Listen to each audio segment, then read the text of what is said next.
चलो थोड़ा सा बताओ फिर आगे बढ़ते हैं।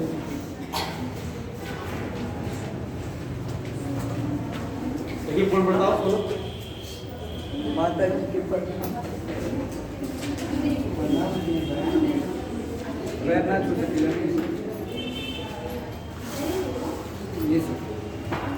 तो ये एक पॉइंट बताओ सब लोग इसमें, फिर आगे बढ़े। आगे आ जाओ, आगे तो जगह है ना, क्यों पीछे बैठा है आप? आगे आ जाओ। तो बैठा है क्या यहाँ पर आगे?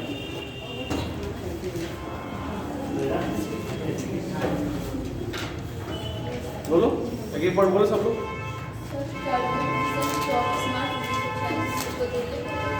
ठीक है, कौन कौन?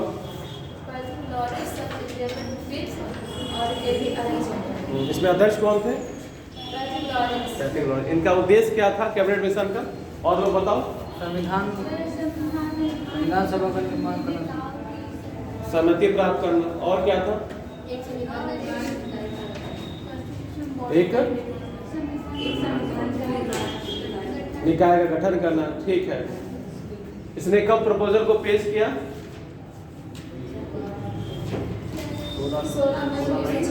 1946 को। इस प्रपोजल में मेन चीजें क्या क्या थी?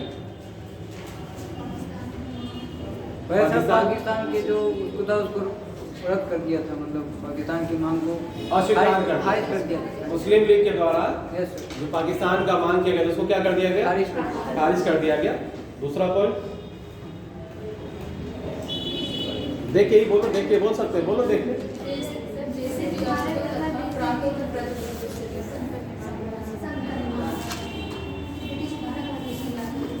ठीक है, अगला पॉइंट तेज बोलो, तेज से बोलो, लाउडली बोलो। हाँ बोलो, देख के बोलो, देख के बोलो। हाँ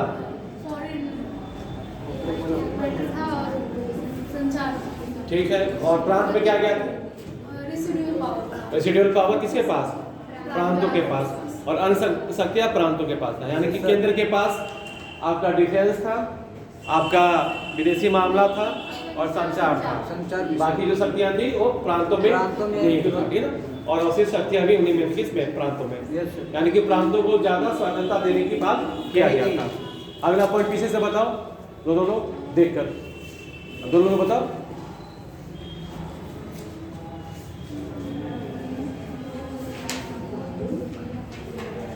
आप बताओ, देख के बताओ, तेज बोलो, तेज बोलो।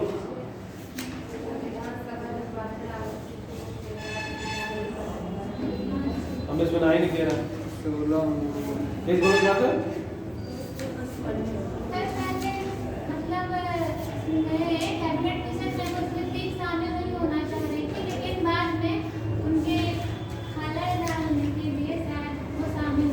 नहीं कैबिनेट मिशन में नहीं, अंतरिम सरकार ना, अभी तो उसके बाद में आएंगे लोग। पहले प्रस्ताव आप बताओ।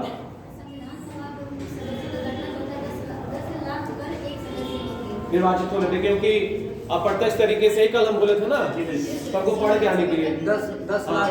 इसके बारे में आप लोग बताओ। हाँ रियासत होगा। अब ये तुम लोग हमें बताओ, संविधान सभा का जो प्रक्रिया है उसके बाद हम लोग आगे बढ़ेंगे ना। पूरा वो बताओ कि जैसे कि ये आपका संविधान सभा का जो मीटिंग हुआ उसके पहले की घटना बताओ, चुनाव वाला हमें बताओ। चुनाव सर जून जुलाई के महीने में 1946 में चुनाव हुआ था। हाँ और सर करीबन 16 अगस्त को इसका रिजल्ट आया था। 16 अगस्त 1946 में चुनाव का। ठीक है, बोलो आगे। उसमें सर 389 सीटों पे मतलब चुनाव होना था। हाँ। इसमें से 292 सीटें ब्रिटिश प्रांतों से थी। ठीक है। और 93 सीटें देसी रियासतों से थी। ठीक है, चुनाव सब लोग ध्यान से सुनो, सही बता रहा है। चुनाव में देसी रियासतों ने भाग नहीं लिया, तो मना कर दिया कि हम भाग नहीं लेंगे। तो कितनी सीट बची? 292 सीट ब्रिटिश प्रांतों की थी और 4 सीट चीफ कमिश्नरी क्षेत्रों की। हाँ, तो कितने हो गए? 296 सीटों पे चुनाव हुआ। 296 सीटों पर चुनाव हुआ। Yes sir. ठीक है ना। और इसमें कांग्रेस को 208 सीटें प्राप्त हुई थी। कांग्रेस को कितना हुआ? 208 208 हुआ। और मुस्लिम लीग को 73 सीटें मिली। मुस्लिम लीग को कितना मिला? 73। अदर में 15 थी। 15 किसका था? अन्य दलों का था। किसका? अन्य दलों का। अदर थे इसमें सर था 8 सीटें जो थी इसमें अदर में, इसमें 8 सीटें निर्दलीय थी, मतलब कोई दल की नहीं थी। हाँ, इंडिपेंडेंट थे सब। क्या थे? इंडिपेंडेंट थे। 8 सीटें जो निर्दलीय। ठीक है, और आगे क्या हुआ इसके पास? अब इसके बाद हमें कहानी आप लोग बताओ, क्योंकि वो कॉन्स्टिट्यूशन से जुड़ा हुआ है। अब इसमें सर कांग्रेस की बबला गई। उसका क्या किया मुस्लिम लीग ने? इसमें भाग लेने से मना कर दिया। मना कर दिया, और मना कर दिया भाग लेने से, यानी कि आगे चलकर संविधानी जो वायसराय थे, वायसराय कौन थे? वेबर थे। उन्होंने बोला कि कांग्रेस से कि आप लोग अंतरिम सरकार का गठन करो, ठीक है ना। उसके पहले ही इन्होंने क्या शुरू कर दिया कि पूरे भारत में जहाँ इनकी मेजोरिटी थी, इन्होंने सांप्रदायिक दंगा शुरू कर दिया। यानी कि 16 अगस्त 1946 को मुस्लिम लीग ने क्या मनाया? डेट बहुत इंपॉर्टेंट है। जिस दिन से चुनाव का रिजल्ट आया था उसी दिन, ठीक है ना। इसी दिन इन्होंने क्या मनाया? सीधी कार्रवाई दिवस। ठीक है ना। किसने? मुस्लिम लीग ने सीधी कार्रवाई दिवस इसको बोला गया direct action day. Direct action day. और जहां जहां मुस्लिमों की मेजोरिटी ज्यादा थी वहां सांप्रदायिक दंगा हो गया। सबसे पहले कहाँ हुआ? बंगाल के नोआखली में हुआ। कहाँ पर? नोआखली में, बंगाल के नोआखली में, ठीक है ना। वहां पर मुस्लिमों की संख्या ज्यादा थी, तो बहुत सारे हिंदुओं की हत्या कर दिया गया, ठीक है ना, नोआखली में। इसको कलकत्ता का महावध भी बोला गया, ठीक है ना, जो नोआखली में हुआ, ठीक है ना। उसके बाद धीरे धीरे करके अलग अलग राज्यों में, बिहार में मेजोरिटी किसकी थी? हिंदुओं की थी, तो वहाँ भी इसके बदला लेने के लिए हिंदुओं ने मुस्लिमों की हत्या शुरू कर दिया। उसके अलावा त्रिपुरा में, पंजाब में, और जो सबसे ज़्यादा जो दंगा हुआ कहाँ पर हुआ? वो पंजाब में हुआ। कहाँ पर? पंजाब में, ठीक है ना। यानी कि ये अब कहने लगे कि अब रहना मुश्किल है, अब हम लोग रहेंगे नहीं। इसलिए इन्होंने क्या किया? सांप्रदायिक दंगा शुरू कर दिया कि हम लोग अब नहीं रहेंगे, हमें एक अलग राष्ट्र चाहिए, ठीक है ना। तो 16 अगस्त को इन्होंने डायरेक्ट एक्शन डे या सीधी कार्रवाई दिवस बनाया। किसने? मुस्लिम लीग, ठीक है ना। मना कर दिया था कि हम भाग नहीं देंगे, ठीक है ना। और आगे चलकर जब अंतरिम सरकार का गठन हुआ, कब?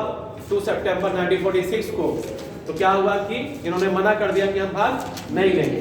तो इस वजह से हमने कल आप लोगों को बताया था कि कितने सदस्यों की नियुक्ति की गई इसमें? 12। कितने? 12 से तो 14 होने थे, लेकिन 12 को किया गया क्योंकि मुस्लिम ने मना कर दिया था, ठीक है ना। और इसी में जो वायसराय को कार्यकारी का क्या बनाया गया? अध्यक्ष बनाया गया, और उपाध्यक्ष से बनाया गया? जवाहरलाल नेहरू को बनाया गया। और भी पद दिए गए अलग अलग व्यक्तियों को, जैसे वल्लभ भाई पटेल को क्या दिया गया? हाँ, गृह दिया गया, होम दिया गया, और आपको संचार दिया गया, ठीक है ना। बलदेव सिंह को क्या दिया गया? कौन सा पद दिया गया? रक्षा दिया गया। सी राजगोपालाचारी को क्या दिया गया? शिक्षा। और आसफ अली को क्या दिया गया? रेलवे। आसफ अली को रेलवे दिया गया, ठीक है ना। डॉक्टर राजेंद्र प्रसाद को क्या दिया गया? कृषि तथा खाद्य दिया गया, ठीक है ना। ऐसे ही आगे चलकर अक्टूबर 1946 में मुस्लिम लीग कहते हैं कि हम लोग इसमें भाग लेंगे, ठीक है ना। और ये लोग भाग लेते हैं, लेकिन इनका मेन मोटो क्या था कि भाई हमें काम नहीं करने देना है और अपनी आवाज़ को बुलंद करना है, यानी कि हमें एक अलग राष्ट्र चाहिए, क्या? पाकिस्तान। इसके लिए लोग शामिल होते हैं, काम करने नहीं देते, उसमें बाधा डालते हैं। और इसी में से एक व्यक्ति थे मुस्लिम लीग में से, आपके लियाकत अली को कौन सा पद दिया जाता है? वित्त मंत्री का पद दिया जाता है। तो अंतरिम सरकार में जितने भी पद थे मेन में, सब आप लोग याद रखिएगा। बाकी आज़ादी के बाद से जब सरकार बनी तो उसमें भी अलग अलग पद थे, सब दोनों को याद रखना आप लोगों को, ठीक है ना। ठीक है, चलो आगे करो। लास्ट पॉइंट कल बताइए क्या लिखा है?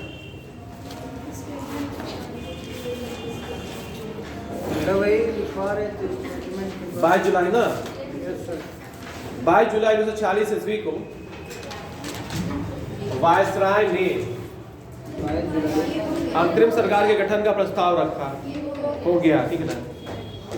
लीग द्वारा अंतरिम सरकार में शामिल होने से मना करने पर लिखा था ये वाला सर, यहाँ पर लिखा है 6 जिसमें 6 कांग्रेस के और 5 मुस्लिम लीग के तथा 3 अल्पसंख्यकों के प्रतिनिधि चुने गए होंगे। आगे हाँ, लिखिए, इसका- लीग द्वारा, मुस्लिम लीग द्वारा अंतरिम सरकार में, लीग द्वारा अंतरिम सरकार में शामिल होने से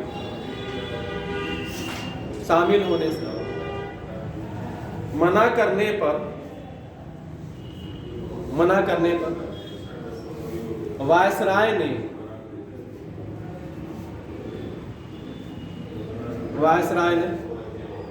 लीग के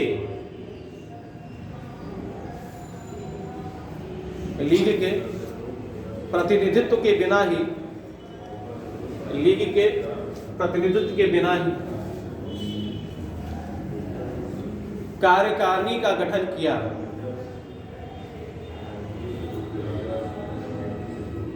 कार्यकारिणी का गठन किया।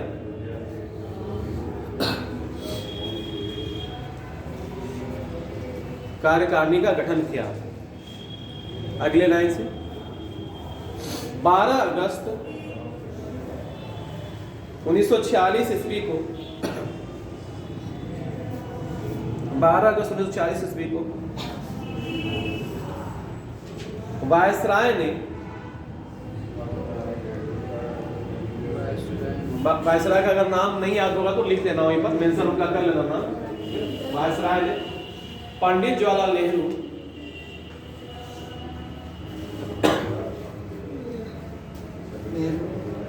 नेहरू को अंतरिम सरकार बनाने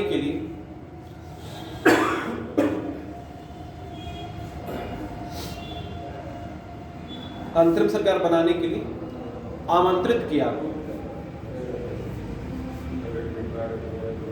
आमंत्रित किया।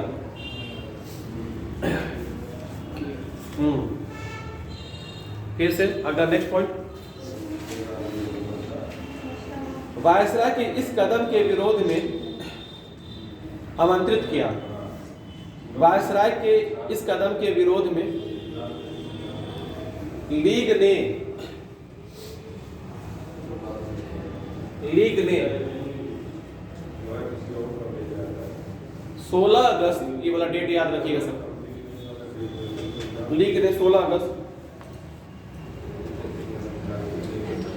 1946 ईस्वी को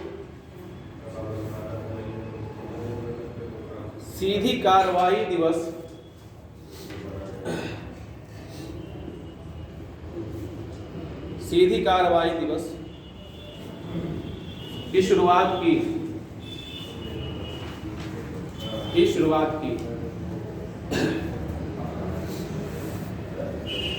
की शुरुआत की।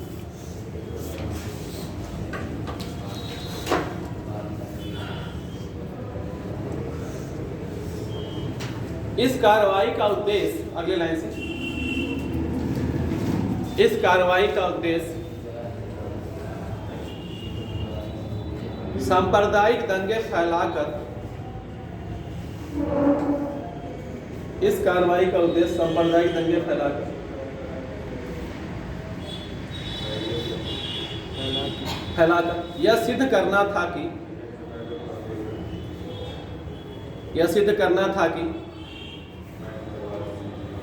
यह सिद्ध करना था कि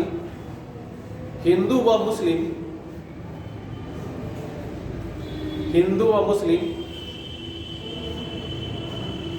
एक साथ नहीं रह सकते।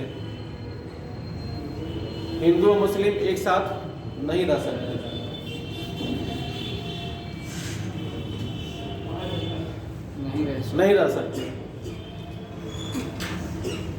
पैराग्राफ चेंज करके, सर्वप्रथम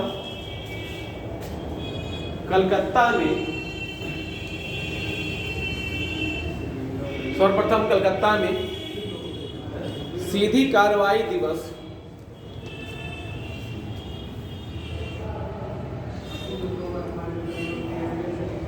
सीधी कार्रवाई दिवस की शुरुआत हुई।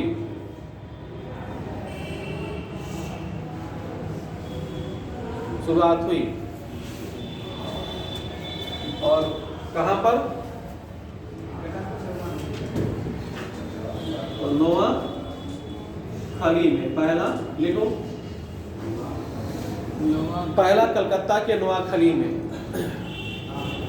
पहला कलकत्ता के नोआखली में।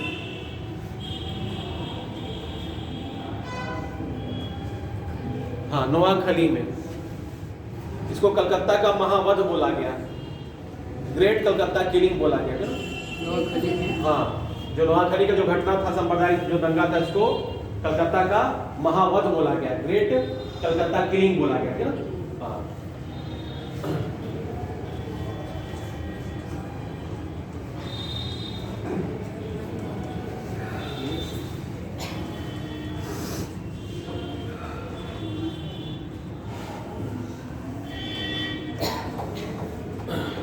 ग्रेट कलकत्ता किलिंग शुरू में ही पर हुआ, क्योंकि मेजोरिटी किसकी ज्यादा थी, मुस्लिमों की। उन्होंने सांप्रदायिक दंगा शुरू कर दिया। इसी के बदला लेने के लिए बिहार में आगे चलकर हुआ, आगे फिर त्रिपुरा में, पंजाब में और भी जगहों पर ये इधर करके फैल गए थे।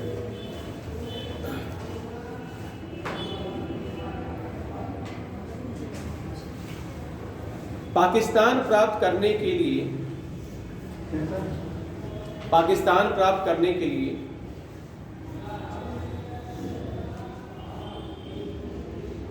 की गई इस कार्रवाई में, पाकिस्तान प्राप्त करने के लिए की गई इस कार्रवाई में कलकत्ता, नोआखली, कलकत्ता, नोआखली, सिलहट, सिलहट, ये तो सब तीनों बंगाल में थे। गढ़ मुक्तेश्वर, गढ़ मुक्तेश्वर, नहीं ये बंगाल में, तो यहाँ पर है यूपी में, ठीक है। गढ़ मुक्तेश्वर, त्रिपुरा नॉर्थ ईस्ट में, बिहार, त्रिपुरा, बिहार आदि स्थानों पर भीषण सांप्रदायिक दंगे हुए, भीषण सांप्रदायिक दंगे हुए।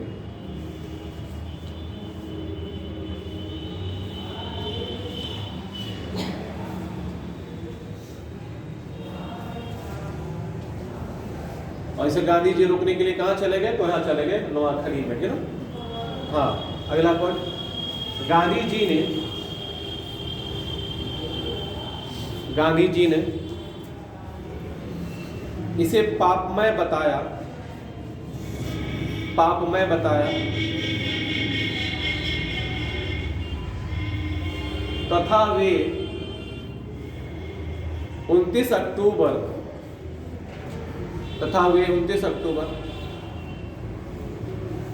1946 ईस्वी को दंगे रोकने के लिए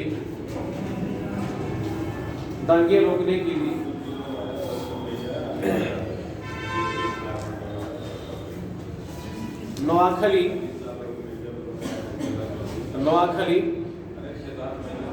ब्रैकेट में लिख लो पूर्वी बंगाल,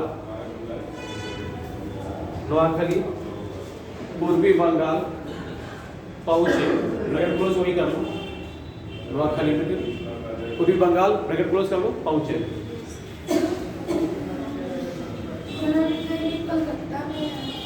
मतलब कि पहले तो उसी में माना जाता था ना, अब अगर बोला जाए तो कहाँ पर है, पूर्वी बंगाल, बांग्लादेश। उस समय इसको कलकत्ता का महावध बोला गया, है ना। कलकत्ता में भी हुआ, वहाँ भी हुआ, लेकिन सबसे ज्यादा यहीं पर हुआ आपका, नोआखली में हुआ। तो यहाँ गांधी जी चले गए, मतलब पहले तो सब एक ही था ना, बंगाल में। अब अगर बोला जाए पूर्वी बंगाल में ही जगह।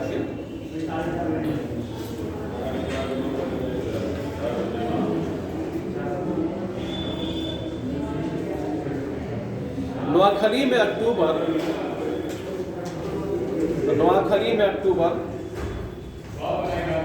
1946 ईस्वी में हिंदुओं के विरुद्ध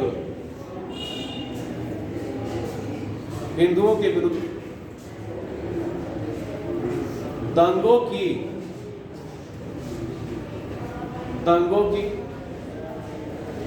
प्रतिक्रिया में बिहार में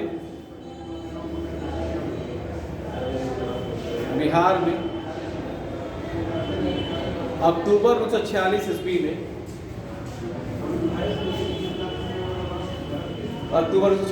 में मुसलमानों के विरुद्ध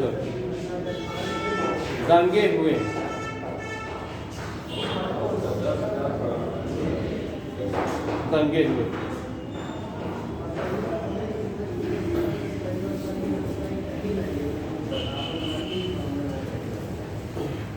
मार्च 1947 ईस्वी तक, अगला पॉइंट, मार्च 1947 ईस्वी तक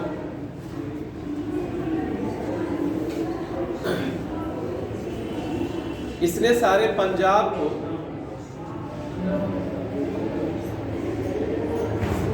लपेट में ले लिया,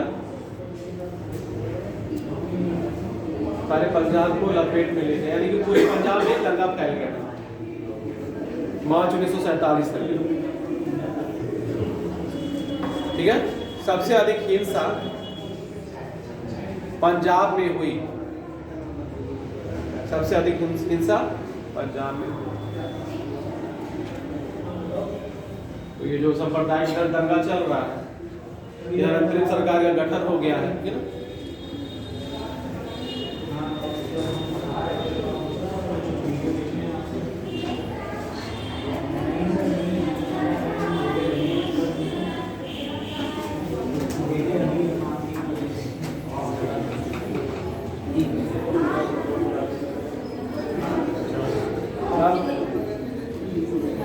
अंतरिम सरकार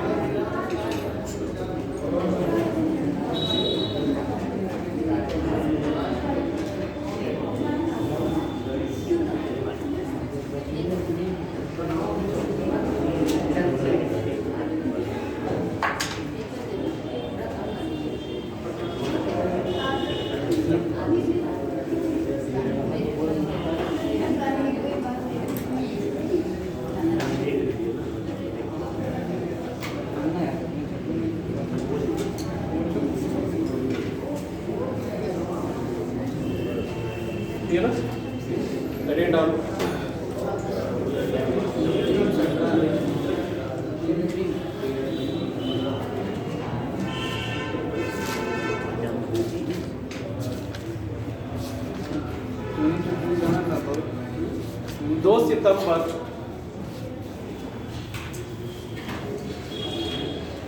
सितंबर 1946 ईस्वी,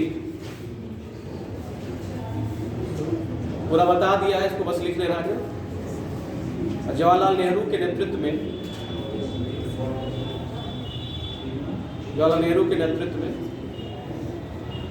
अंतरिम सरकार का गठन किया गया।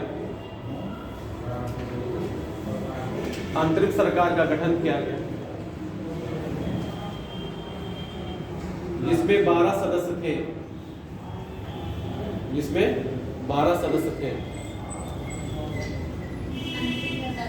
गठन किया गया जिसमें 12 सदस्य थे।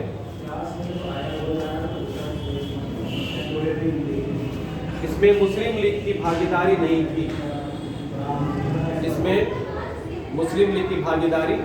नहीं थी,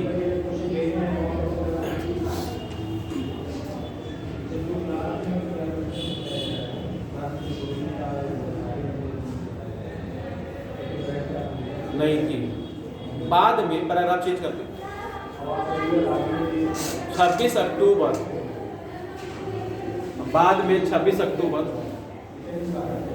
1946 ईस्वी को मुस्लिम लीग के 26 अक्टूबर 1946 ईस्वी को मुस्लिम लीग के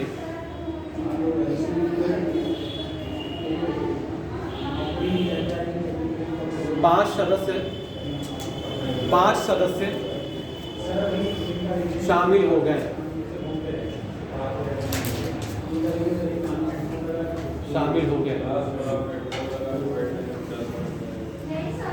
पैराग्राफ चेंज करके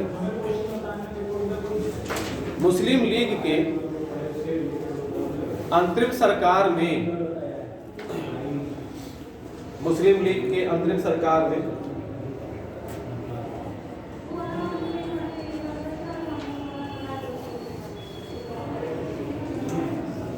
हमें इसको नहीं लिखना, मुस्लिम लीग की अंतरिम सरकार में शामिल होने पर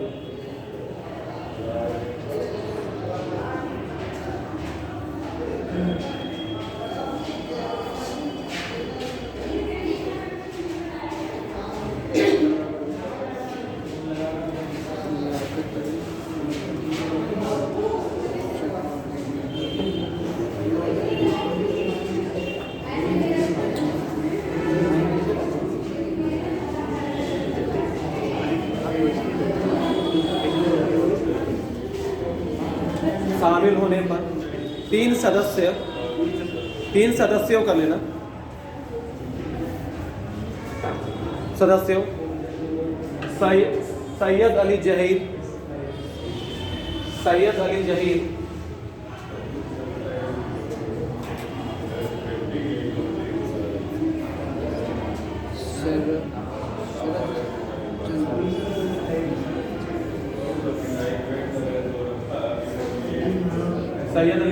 शरद चंद्र बोस,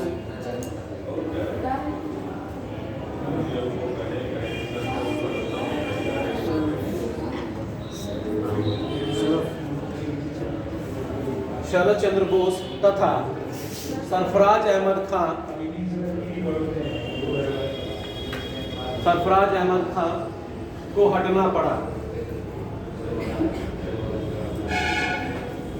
लेकिन तीनों को हटना पड़ गया। पहले कितने लोग शामिल हुए थे अंतरिम सरकार में? 12 लोग, 3 लोग हट गए, कितने बचे? और मुस्लिम लीग कितने शामिल होने वाले थे? 5, तो कितने हो गए? ठीक है ना? Yes sir. इस प्रकार अंतरिम सरकार में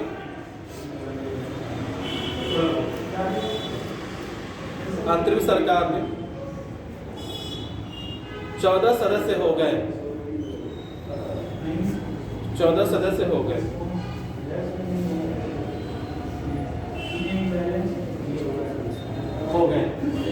ठीक है ना? इस अंतरिम सरकार के अगले लाइन से, इस अंतरिम सरकार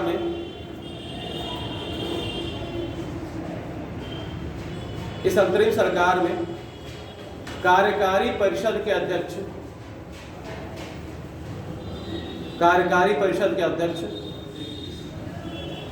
वायसराय, कार्यकारी परिषद के अध्यक्ष वायसराय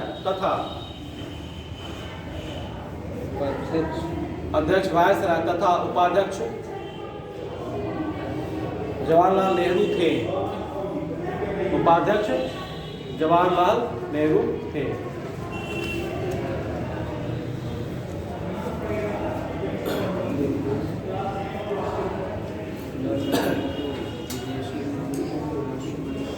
पराचित करके इसमें कांग्रेस के 6,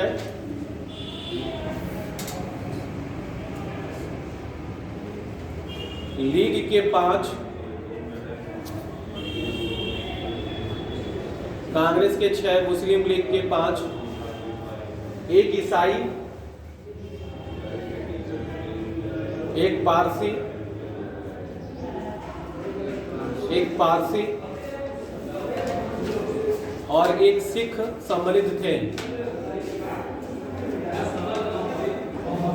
एक पारसी और एक सिख सम्मिलित थे। टोटल 14 थे।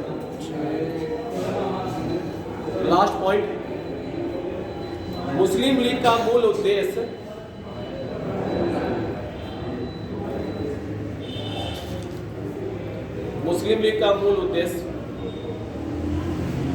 पाकिस्तान की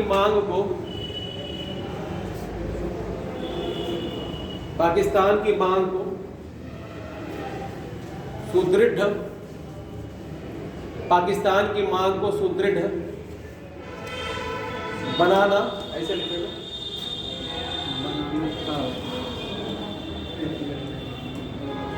सुदृढ़ बनाना, शासकीय कार्यों में बाधा डालना, शासकीय कार्यों में बाधा डालना एवं देश की प्रगति को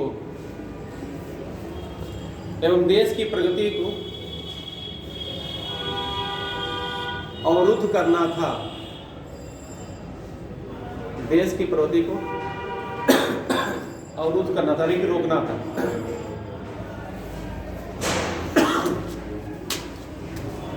ये हो गया आप लोग का मंत्रिमंडल। हम लिखा रहे हैं, बता दिया तुम लोग लिख लेना, ठीक है ना। कौन नंबर मान रहे थे तो पहले तो लिख लेना, अंतरिम हेडिंग डाल देना।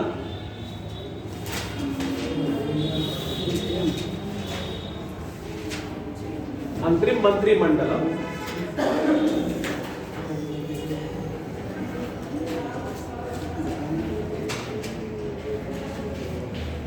ठीक है। यहां पर लिख लेना सबसे पहले कांग्रेस के सदस्य,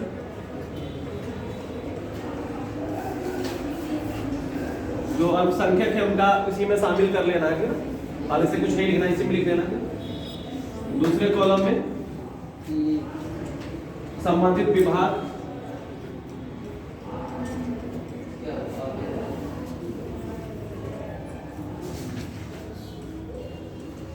ठीक है ना। आधा से ज्यादा आप लोगों को पता है सब कुछ, है ना। जब कांग्रेस के मेंबर हो जाएंगे तो नीचे क्या क्या कर लेना, लीग के सदस्य कर लेना, ठीक है ना। लीग के सदस्य लिखना तो पहले तो कौन हो जाएंगे, लियाकत अली हो जाएंगे। चार का नाम और समूह लिख लेना, ठीक है, हो जाएगा ना। सबसे विभाग सब लिख लेना। सबसे पहले जवाहरलाल नेहरू हो जाएंगे, ठीक है ना। कौन सा उपाध्यक्ष, कॉमनवेल्थ गेम और आपका विदेश वाला इनके पास। फिर वल्लभ भाई पटेल गृह सूचना एवं संचार, फिर बलदेव सिंह रक्षा, फिर श्री राजगोपालाचारी शिक्षा, ठीक है ना। फिर आपका डॉक्टर राजेंद्र प्रसाद कृषि एवं खाद्य। बाकी और लोग अपना ऐसे करके लिख लेना। और 5 मेंबर किसके हो जाएंगे, लीग के। सबसे पहले लियाकत अली का नाम लिख लेना, ठीक है ना। तो टाइम वेस्ट हो जाएगा, आगे बढ़ जाता हूँ, ठीक है ना। हो जाएगा ना। Yes sir.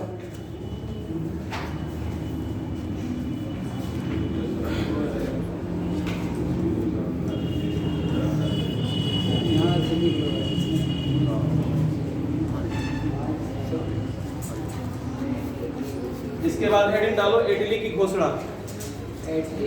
इटली की घोषणा। इसके बाद ये बद कर लेना, ज्यादा स्पेस छोड़ो, इतना में नहीं होगा, और छोड़ो।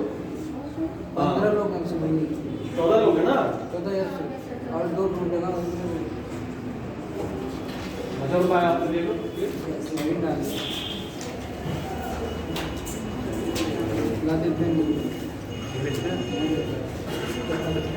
इटली कौन है, ब्रिटेन के प्रधानमंत्री। घोषणा कर रहे हैं ये कि जो ब्रिटिश हैं वो जून 1948 तक भारत को स्वतंत्रता दे देंगे, यानी कि हम लोग भारत छोड़ देंगे 1948 तक कह रहे हैं। कि कहाँ पर, तो हाउस ऑफ कॉमन्स में, कहाँ पर, ब्रिटेन में, ठीक है। उसी को लिखना, लिखिए। ब्रिटिश प्रधानमंत्री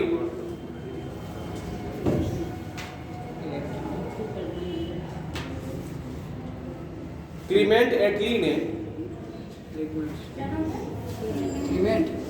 क्लीमेंट एटली नाम इनका,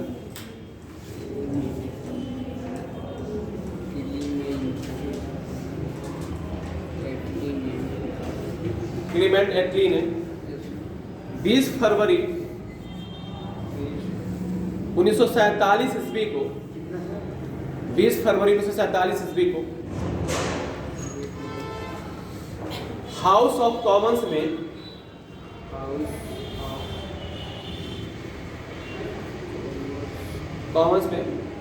घोषणा की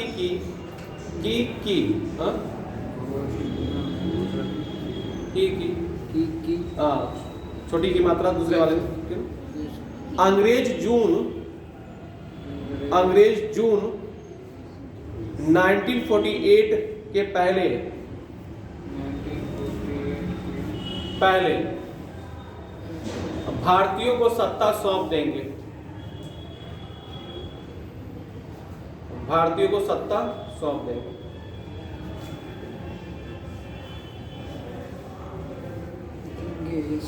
सौंप देंगे। अब इन्होंने किसे वायसराय नियुक्त किया? माउंटबेटन को। किसके जगह पर? बेबल की जगह पर। अब ये वायसराय बन जाते हैं। लेकिन इटली ने बेबल के स्थान पर,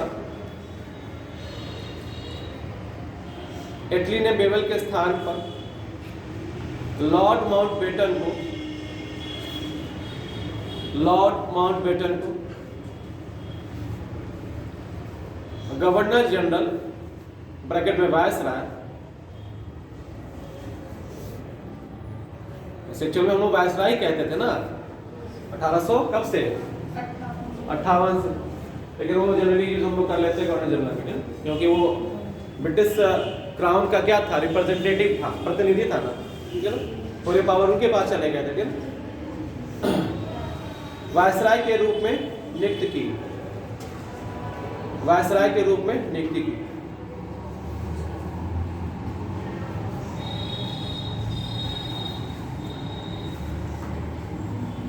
मार्च 1947 ईस्वी को 22 मार्च 1947 ईस्वी को माउंटबेटन भारत के, माउंटबेटन भारत के 34वें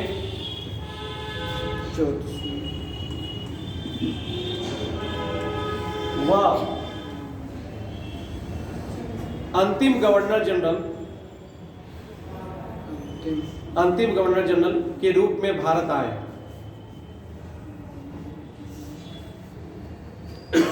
के रूप में भारत आए।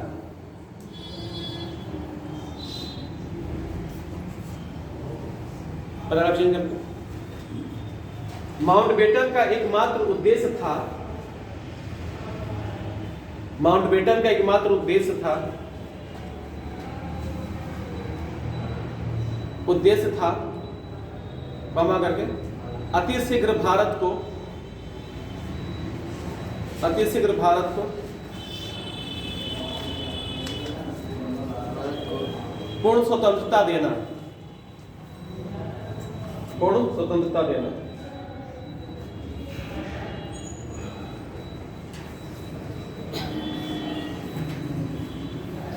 ठीक है ना।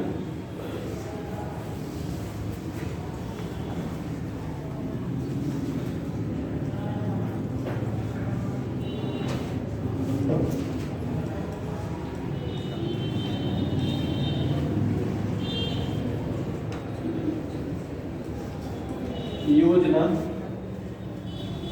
या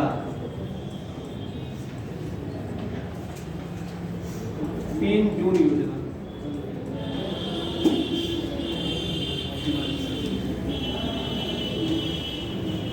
ये हेडिंग डालो, माउंटबेटन योजना या 3 जून योजना।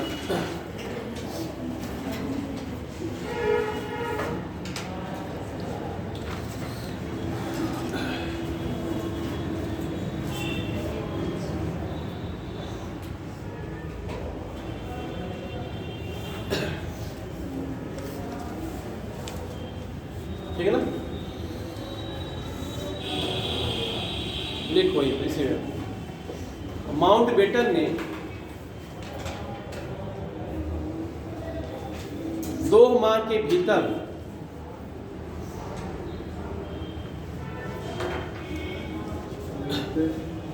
भारत के नेताओं से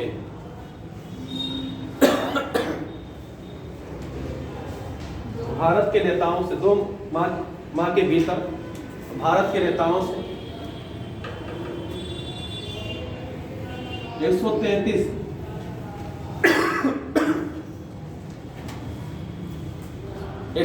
साक्षात्कार किए, यानी कि इंटरव्यू लिया सबसे, इतने सब नेताओं से 33 बार पूछा कि क्या है क्या स्थिति है, इस सब के बारे में ना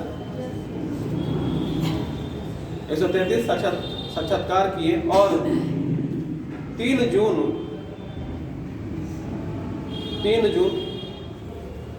1947 ईस्वी को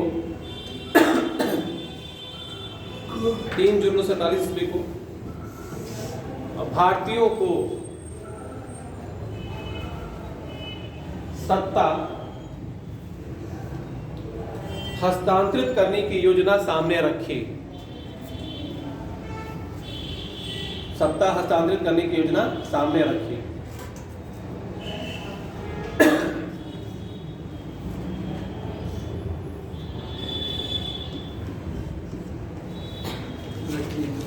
रखी।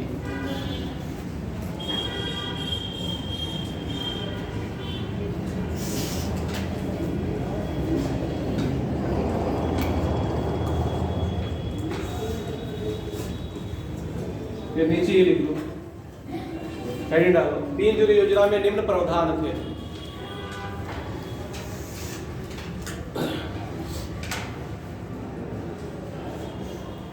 तीन जून योजना में निम्न प्रावधान।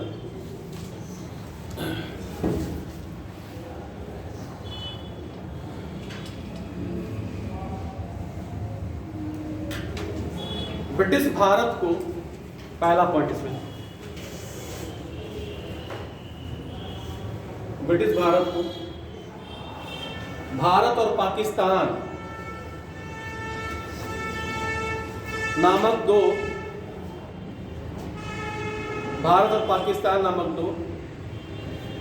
स्वतंत्र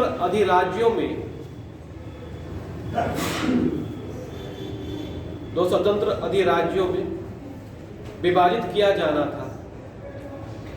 यानी कि इसी में विभाजन का वो था, इसके पहले किसी भी मिशन में नहीं था या योजना में नहीं था। माउंटबेटन प्लान में ही था कि भारत को 2 भागों में बांट दिया जाएगा, भारत और पाकिस्तान के विभाजित किया जाना था। दूसरा पॉइंट, सिंध और बलूचिस्तान की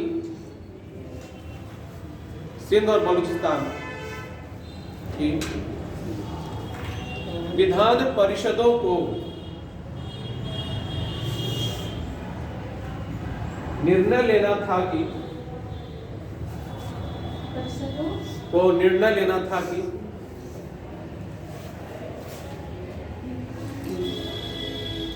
कि वे भारत के साथ रहेंगे या पाकिस्तान के साथ।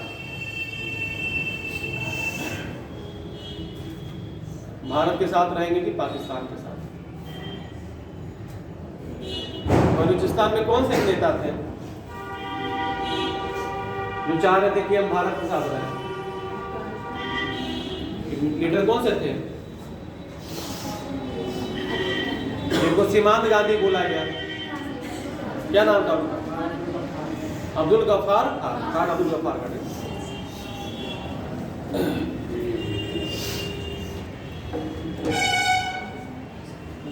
तीसरा पॉइंट, उत्तर पश्चिम सीमा प्रांत,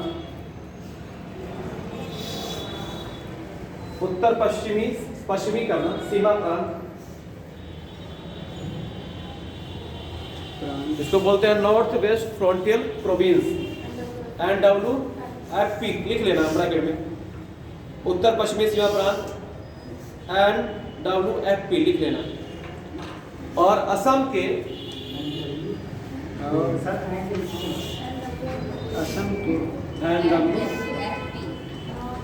नॉर्थ वेस्टर्न फ्रंटियर प्रोविंस,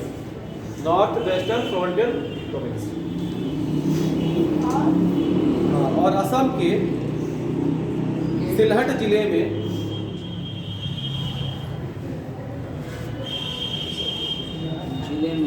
में प्रत्यक्ष जनमत संग्रह रेफरेंडम, असम के सिलहट जिले में प्रत्यक्ष जनमत संग्रह होना था।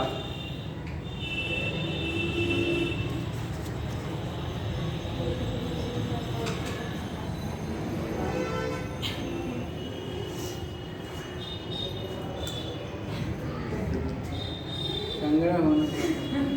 पंजाब और बंगाल की, हाँ, पंजाब और बंगाल की विधान परिषदों को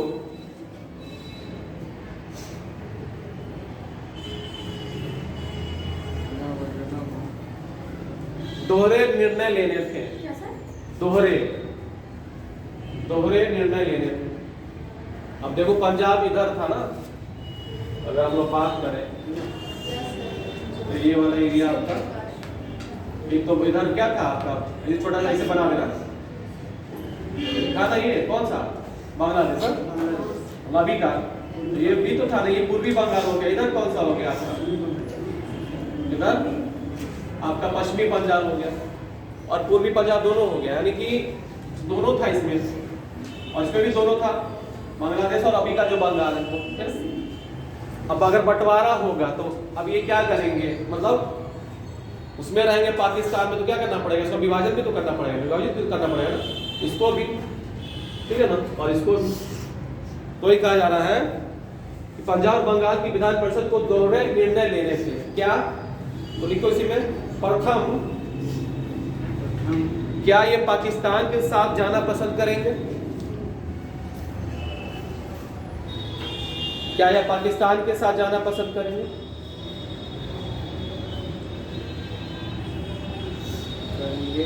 करेंगे, और अगर हाँ तो, अगर हाँ तो क्या राज्य का विभाजन भी होना है, क्योंकि भाई उधर की तो मेजोरिटी क्या थी, उसी के फेवर में थे ना कि पाकिस्तान में जाना है।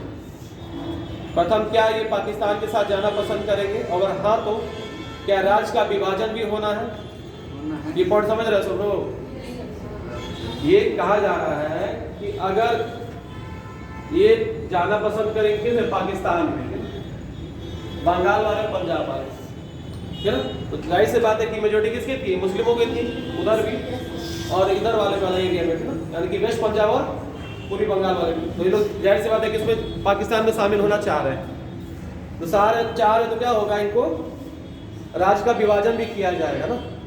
अभी पाकिस्तान इधर हो जाएगा भारत के पास, इधर भी सारे पूर्वी में, और एक उधर हो जाएगा, ठीक है ना। अब दोनों को क्या, दोनों पर किसका नियंत्रण होगा, पाकिस्तान का होगा, भारत से कोई लेना देना नहीं। तो क्या क्या विभाजन क्या किया जाएगा, तो हाँ किया जाएगा भाई, क्योंकि ये पाकिस्तान में रहना चाह रहे हैं, ठीक है ना। तो ही कहा जा रहा है कि दो निर्णय इनको लेने थे, अगर पाकिस्तान में रहना चाह रहे हैं तो रहना चाह ही रहे थे, तो क्या राज्य का विभाजन होना, तो विभाजन होगा तभी तो रहेंगे ना उसमें जाकर, तो ये कहा जा रहा है। अगला, क्योंकि देश का विभाजन होना था, क्योंकि देश का विभाजन होना था, इसलिए सीमा विभाजन के लिए, इसलिए सीमा विभाजन के लिए सीमा आयोग गठित करने का प्रावधान था,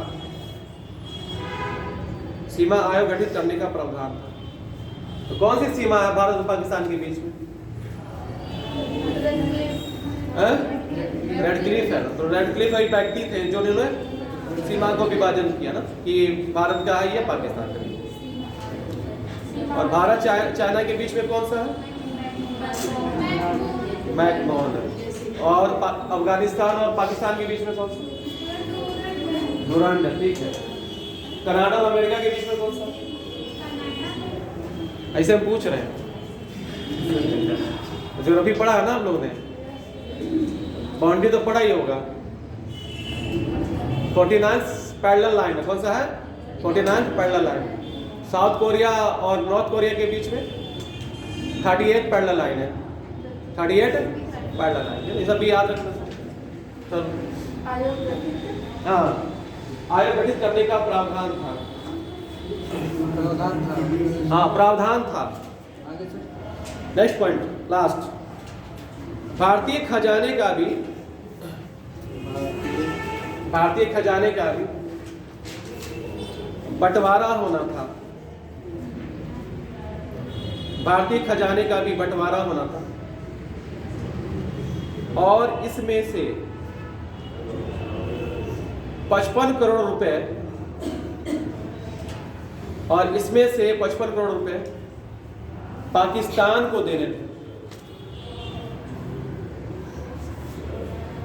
पाकिस्तान को देने थे।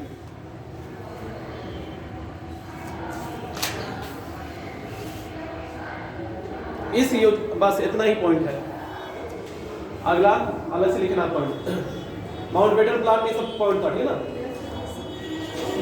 अगला एक लाइन छोड़ दे, दो लाइन छोड़ दे। इस योजना को कांग्रेस तथा मुस्लिम लीग और दोनों ने स्वीकार कर लिया।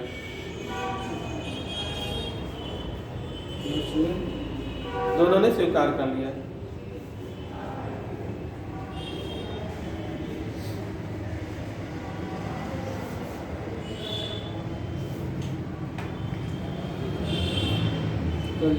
हाँ, एक पॉइंट और लिख लो इसी में। 3 जून योजना में यह भी प्रावधान था कि, इसको अलग से हम लिखा दे रहे हैं। 3 जून योजना में यह भी प्रावधान था कि योजना में यह भी प्रावधान था कि देशी रियासतों की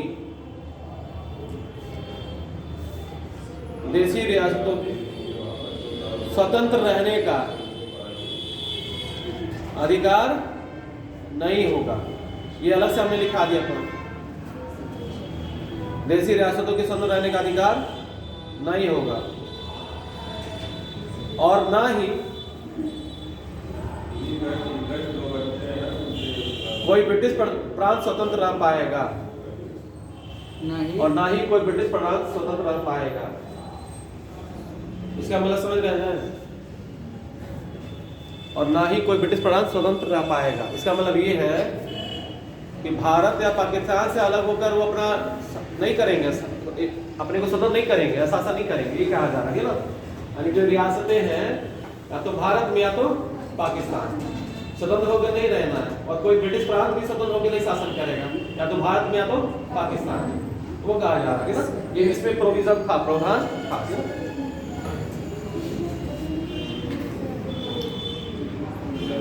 लेकिन देशी रियासतों के पास, हाँ इससे अगला पॉइंट है, लेकिन देशी रियासतों के पास यह विकल्प था कि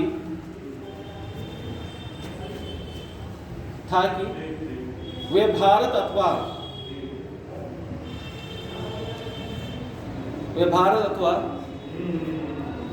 पाकिस्तान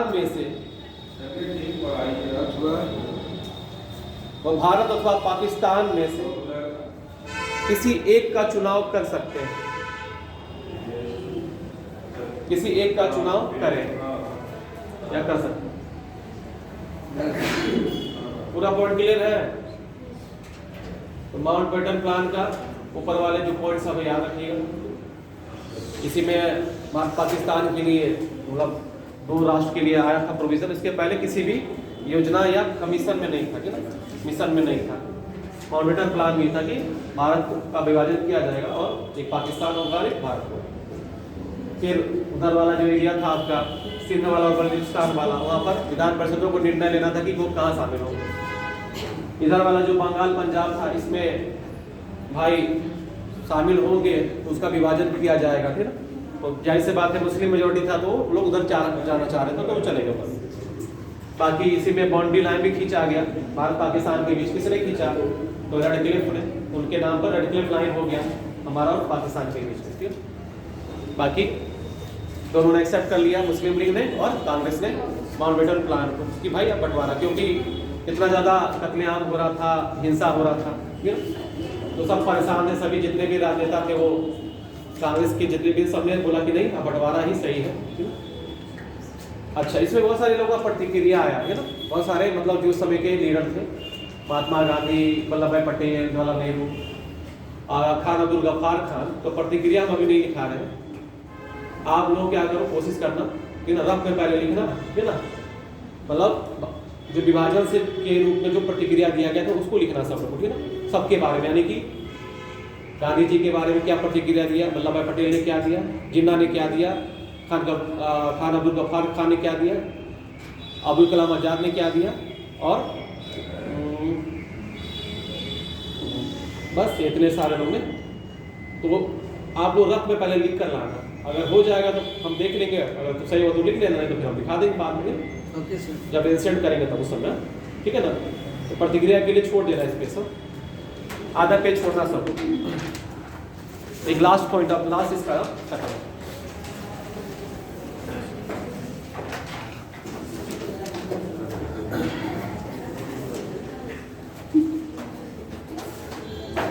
आधा पेज छोड़ने के बाद ये हेडिंग डालना। Yes sir.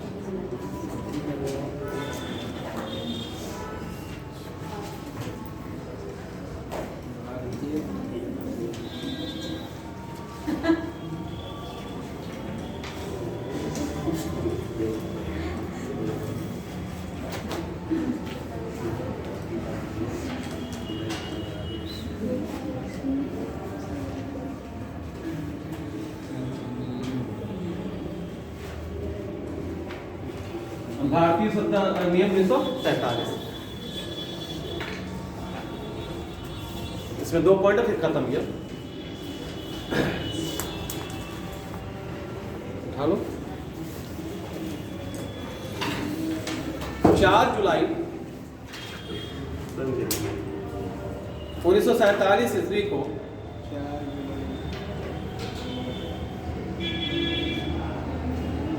भारतीय स्वतंत्रता अधिनियम 1947 ईस्वी को भारतीय स्वतंत्रता अधिनियम ब्रिटिश संसद में रखा गया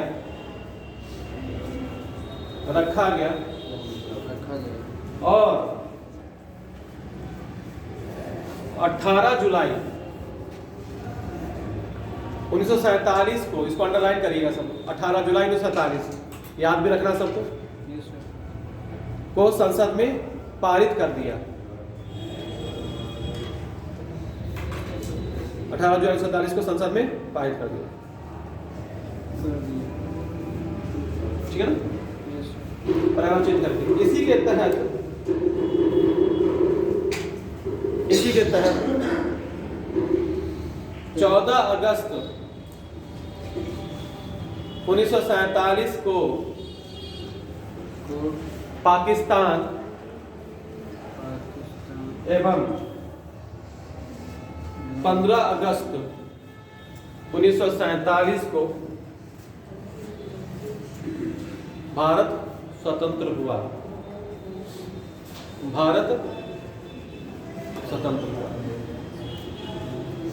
यानी कि वो लोग 14 अगस्त को इंडिपेंडेंट बनाते हैं हम लोग।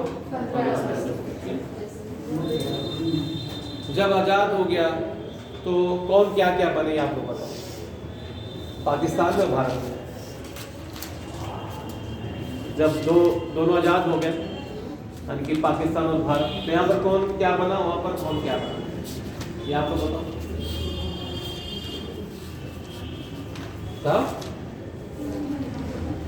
यहाँ पर कौन क्या बने बताइए, भारत में पहले बताइए। डॉक्टर राजेंद्र प्रसाद राष्ट्रपति बन गए थे अभी कहाँ बने? जवाहरलाल नेहरू प्रधानमंत्री बने। गवर्नर जनरल कौन बना? अभी बन गए थे तुरंत इसी दिन, यही थे ना। कौन? माउंटबेटन। यानी कि स्वतंत्र भारत के पहले और आखिरी ब्रिटिश गवर्नर जनरल कौन? माउंटबेटन, है ना। यानी कि भारत के प्रधानमंत्री पंडित जवाहरलाल नेहरू बने और भारत के जो गवर्नर जनरल कौन बने? आपके माउंटबेटन बने, ठीक है ना। 15 अगस्त की हम लोग बात कर रहे हैं, कह रहे हैं ना। पहले लिखो फिर हम लोग बात करते हैं।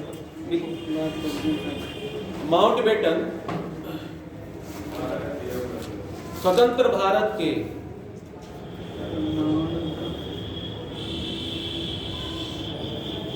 प्रथम एवं अंतिम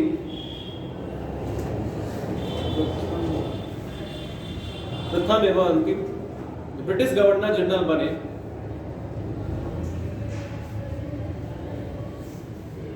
प्रथम एवं अंतिम ब्रिटिश गवर्नर जनरल बने। पैराग्राफ चेंज करके जवाहरलाल नेहरू भारत के प्रथम प्रधानमंत्री बने।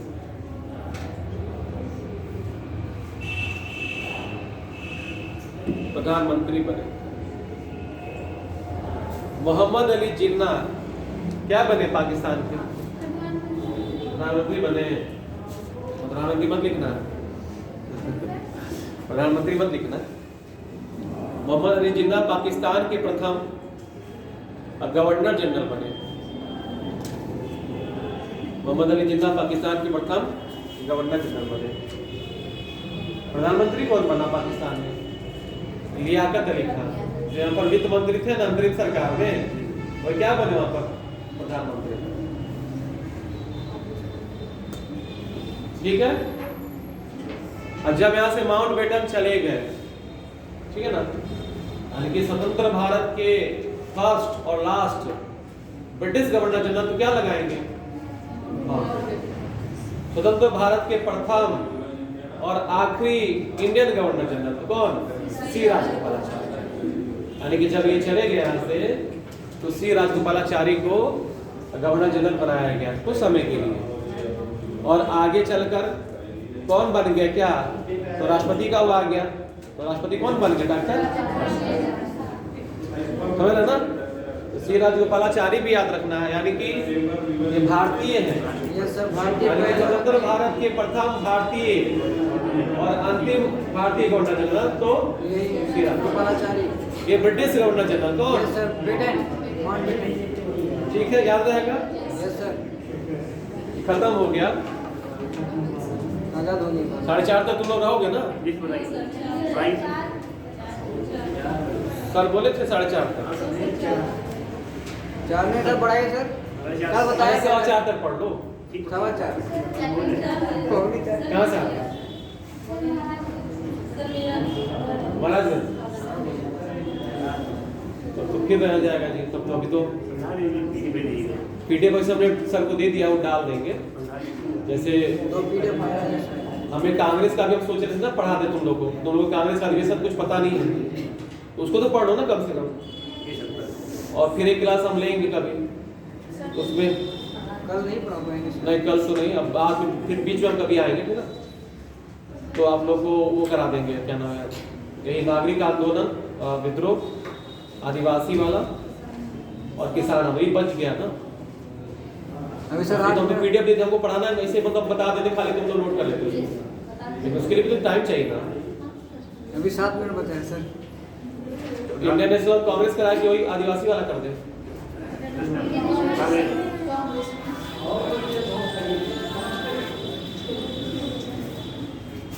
ऐसा करो, अभी इसको कर लो, क्योंकि ना वो इसको थोड़ा सा बता देंगे तो सही रहती है। अब इसको कर लो, पीडीएफ हमने सर को दे दिया, डाल देंगे ना। अब इसको कर लो। Yes sir. हम इंडियन नेशनल कांग्रेस करा देंगे। अगर रुक पाओ तो अभी करा दे 4:30 तक। नहीं बिल्कुल नहीं।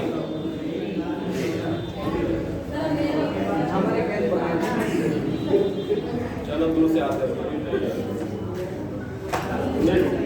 3 हम लोग पढ़ेंगे। कब पढ़ाएंगे? अभी पढ़ा रहे हैं। बता दे रहे हैं हम, किसी को सर भेज देंगे, पीडीएफ से पढ़ लेना। ठीक है यस सर, यस।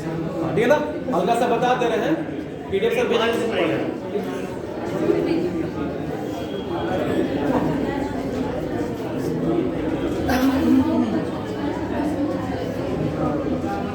देखो तो बिल बनाएगा।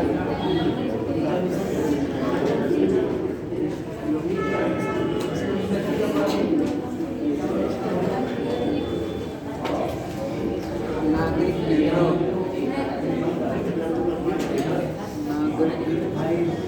एक तो ये विद्रोह,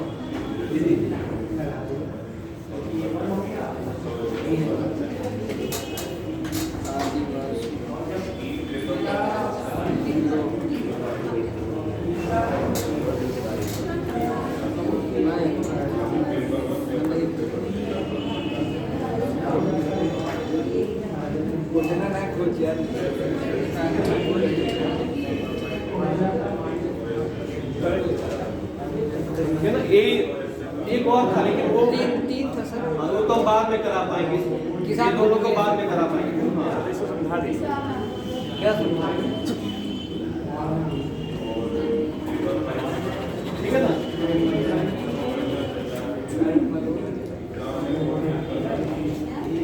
रेड भैया ट्राइबल रिवॉल्ट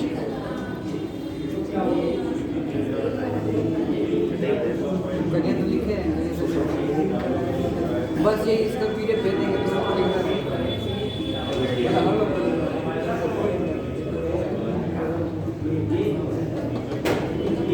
कल कौन सी करना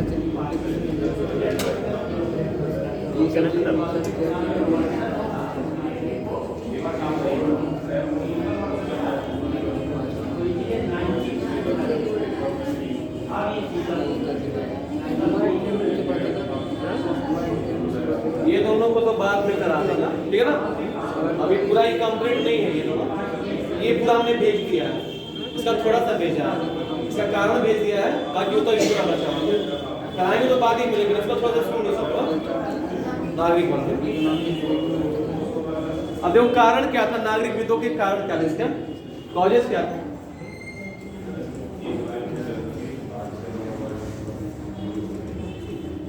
जब से ब्रिटिश शासन ने यहाँ पर अपना सत्ता को स्थापित किया था, तब से स्टार्टिंग के 100 साल नागरिक विद्रोह हुआ, सिविल विद्रोह हुआ। इसका मतलब ये हुआ कि सिविल विद्रोह में आपके राजा महाराजा भी थे, उनके सामंत भी थे, आम नागरिक भी थे और किसान भी थे। तो इसमें मिला जुला सबका, किसान जो है तो प्योर किसान आंदोलन वो अलग से है, और जो ट्राइबल मूवमेंट है या रिवोल्ट है वो अलग से है, ठीक है ना। कारण क्या था, तो सबसे प्रमुख कारण तो ब्रिटिश सरकार की कौन सी नीति, प्रशासनिक, आर्थिक और भू राजस्व की जो नीति थी, जो इन्होंने यहाँ पर क्या कर दिया, इसको लागू कर दिया। उसकी वजह से पहला कारण ये था विद्रोह हुआ, यानी कि उनका जो आर्थिक कारण था, प्रशासनिक कारण था, और जो भू राजस्व जो उसकी मतलब उन्होंने लागू किया नियम को, उसकी वजह से विद्रोह हुआ। पहला कारण इसमें यह था। तो भू राजस्व आप जानते हो सब लोग, अस्थायी बंदोबस्त था, बैलगाड़ी बंदोबस्त था, रैतवाड़ी था। प्रशासनिक स्तर पे भी भेदभाव किया जाता था, राजा महाराजा से उनसे जो पुराने थे उनसे रियासतों को छीन लिया गया, उनसे अधिकार छीन लिया गया और नए लोगों को शामिल कर दिया गया। ऐसे जो जमींदार थे पुराने, उनसे बोला गया कि ज़्यादा से ज़्यादा आप टैक्स लो किसानों से, जब नहीं दे पा रहे तो उनकी जिम्मेदारी क्या करते थे, लोग खत्म कर देते थे, नए लोगों को ला के रख देते थे। तो लोग क्या थे, कहीं ना कहीं परेशान थे, उनके जो इनकम के जो सोर्स थे सब क्या हो गए, सब बंद हो गए, ठीक है ना, ठप हो गए, ठीक है ना। और जो लोग इन पर आश्रित थे, नवाबों पर, राजाओं पर, यानी कि पुजारी, आपके महंत, आपके बहुत सारे सन्यासी, तो उसका भी क्या हो गया, उनके भी आय के इनकम क्या हो गया, सब खत्म हो गया। वो लोग भी नाराज थे, ठीक है ना, समझ रहे सब लोग, चौथा चीज है ना, है ना। उसके अलावा मौलवी जो थे वो लोग क्या थे, इन्हीं पर आश्रित थे।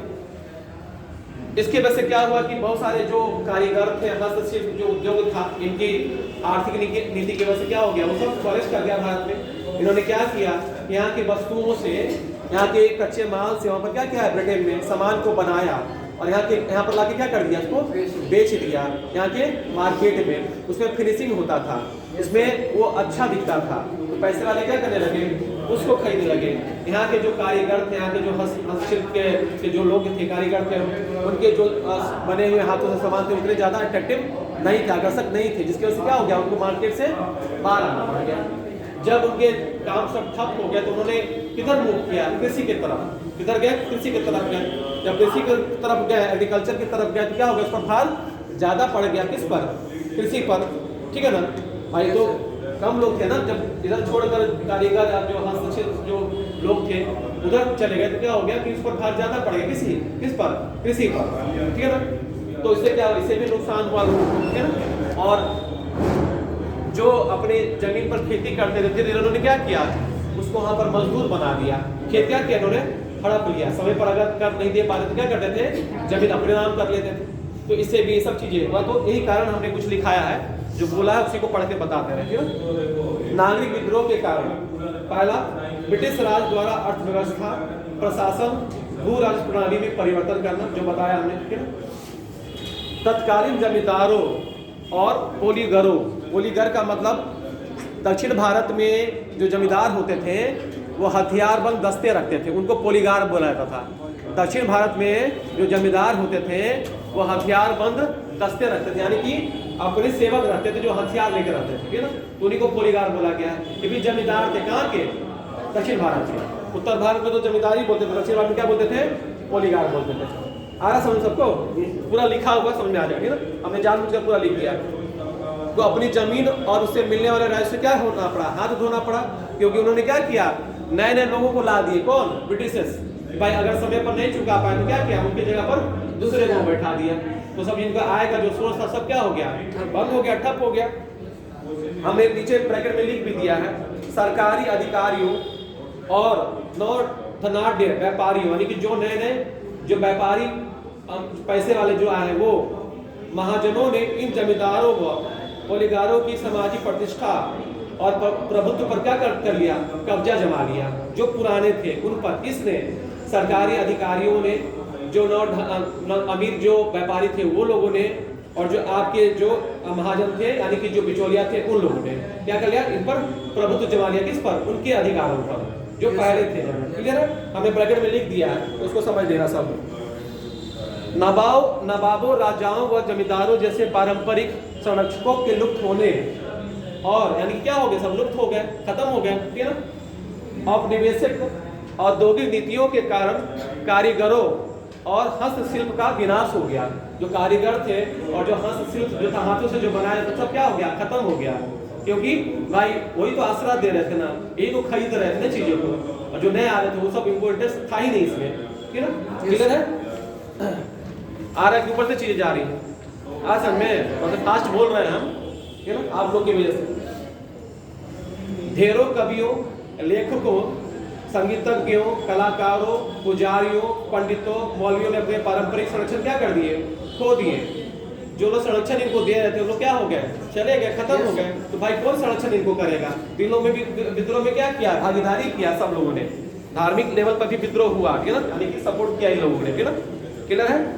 ब्रिटिश शासन का पूरा चरित्र क्या था? विदेशी था। ये कभी भी अपनापन इन्होंने नहीं दिखाया। यहाँ पर हमेशा इनका चरित्र क्या रहा? विदेशी ही रहा, ठीक है ना। ये आम लोगों के साथ क्या करते थे? तिरस्कारपूर्ण व्यवहार करते थे, यानी कि गाली देते थे, ठीक है ना, वो अपमान करते थे, तिरस्कार करते थे, ऐसा करते थे। तो इस वजह से क्या हुआ? सब विद्रोह हुआ। खैर कारण कभी कभी पूछता है, लेकिन जो विद्रोह हुए सब हैं वो कब हुए ये आप लोगों को थोड़ा सा तैयार करना पड़ेगा, ठीक है। तो एक दो बता दे रहे हैं। सबसे पहले सन्यासी विद्रोह। इसमें क्या होगा? सन्यासी विद्रोह कब हुआ था?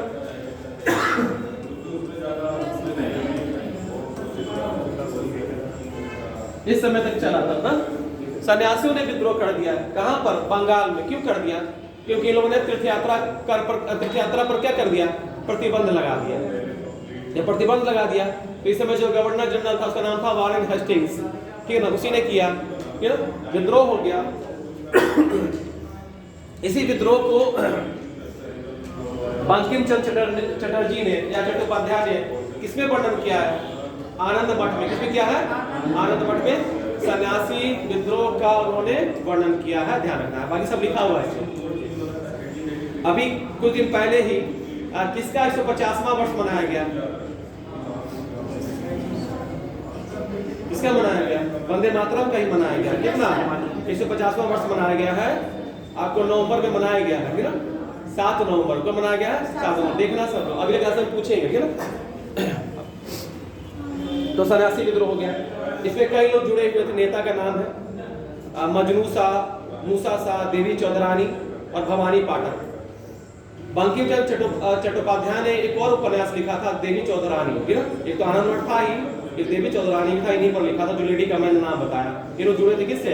सन्यासी, ठीक है ना। क्लियर है? तो ये करना आगे है। फकीर विद्रोह। फकीर विद्रोह यानी कि सन्यासी विद्रोह को ही फकीर विद्रोह कहा गया। वो जो नेता थे इसमें भी जुड़े हुए हैं, इसको हमने अलग से लिखा दिया। पागलपंथी विद्रोह। पागलपंथी विद्रोह का जो नेता था उसका नाम था करम शाह, उसका लड़का टीकू था। ये अर्ध धार्मिक संप्रदाय था, यानी कि कोई तरह से धार्मिक नहीं था, आधा धार्मिक था, मतलब क्या तो इन्होंने जमींदारों के विरुद्ध क्या किया, आंदोलन कर दिया, यानी कि किसानों के समर्थन में। किसने? तो इन दोनों ने, करमशाह ने और उसके पुत्र टीपू ने। किन्हें? कहां पर? तो बंगाल के मेमनसिंह में और शेरपुर में। मेमनसिंह कहां पर? वर्तमान में पूर्वी बंगाल में, यानी कि बांग्लादेश में, वहां पर हुआ था। ठीक है, आगे है बंगाल का रंगपुर विद्रोह। फिर आगे चलकर है रामोसी महाराष्ट्र में, पूना में हुआ था, ये बंगाल में हुआ था। फिर है फराजी विद्रोह या आंदोलन। फराजी जो है ये मेन हुआ बांग्लादेश में, जगह था फरीदपुर, वहीं पर हुआ। नेता का नाम था हाजी शरीयतुल्लाह, ठीक है ना, इन्होंने किया था। हमने लिखा दिया, पढ़ लेना, एक क्लास और हमको लेना पड़ेगा, ठीक है, कभी भी, क्योंकि ये सब बचा हुआ है, ये और आपका ये बचा हुआ है। और बाकी हमको कांग्रेस के बारे में ही बताना, तुम लोगों को पता है नहीं, ठीक है ना। ये हो गया। फिर एक कुका आंदोलन। कुका कहां पर? तो पंजाब में, ठीक है ना, पूरा लिखा हुआ एक पेज का पूरा कुका आंदोलन है, पढ़ लेना। कौन कौन से नेता है, 2-3-4 नेता इसमें, सबका नाम याद रखना है।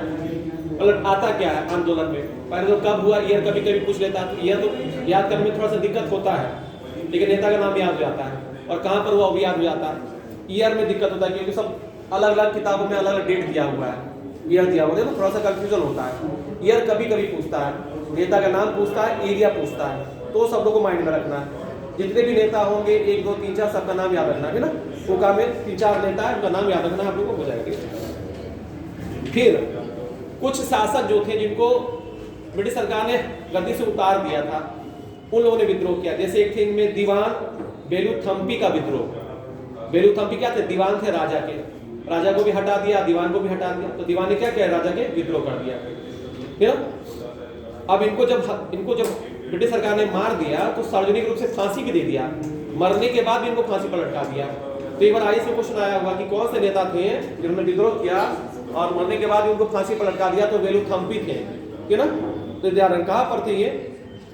तो केरल के त्रावणकोर था जगह, वहीं पर केरल में त्रावणकोर है, वहीं पर, यहाँ पर। फिर ऐसे ही एक पाइक विद्रोह है, और एक है रानी चेन्नम्मा का विद्रोह, एक है ना, हाँ, किट्टूर विद्रोह। क्या नाम है? किट्टूर। तो रानी को क्या कर दिया गया कि रानी के जो लड़के थे उनको राजा मानने से इनकार कर दिया ब्रिटिश सरकार ने। रानी को क्या कर दिया? रानी की सहायक थी एक लेडी का नाम था, उनका नाम था रंपयार, है ना, उन्होंने भी विद्रोह किया, रानी को जेल में डाल दिए और रंपा को फांसी दे दिया। तो ये विद्रोह हुआ, यानी कि राजा रानी के द्वारा भी विद्रोह हो रहा है, उनके सावंतों के द्वारा विद्रोह हो रहा है। तो ये सब इसमें आएगा, इसी को पढ़ लेना, ठीक है। तुम लोग को दे रहा है,